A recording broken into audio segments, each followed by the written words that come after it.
est en train d'arriver au pic d'hospitalisation. Alors, est-ce que ce sera un pic ou un plateau élevé? On verra. La charge hospitalière est importante. Je le dis pour les soignants qui nous regardent ce soir et que je ne veux pas leur donner le sentiment de minimiser ce qu'ils vivent au quotidien aujourd'hui. Il y a beaucoup de malades qui arrivent à l'hôpital chaque jour et nous avons passé le pic des réanimations.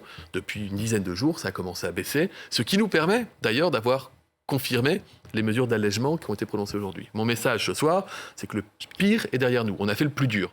Si on a affaire à des variants, à des nouveaux variants, mais qui sont dans la lignée d'Omicron, c'est-à-dire très contagieux, mais beaucoup moins dangereux et progressivement encore moins dangereux, se posera la question, de toute façon, de revenir vers un système tel qu'on le connaît avec la grippe, où on a des médecins sentinelles qui nous disent quand ils voient qu'il y a des gens qui sont malades. Ce n'est pas encore ça, c'est pas encore le moment de le faire, vous l'aurez compris, mais ce sera peut-être le moment au printemps. Je pense que nous devons donner la visibilité et la lisibilité aux Français sur cet outil du pass vaccinal, qui a un début, qui a une fin. Aujourd'hui, la fin, on la connaît, c'est dans la loi, c'est juillet.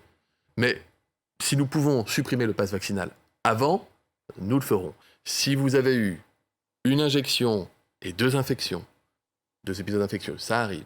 Vous avez eu 2 injections et une infection, que cette infection soit avant les injections, au milieu ou après, ou si vous avez eu 3 injections de vaccin, vous conserverez le bénéfice de votre pass.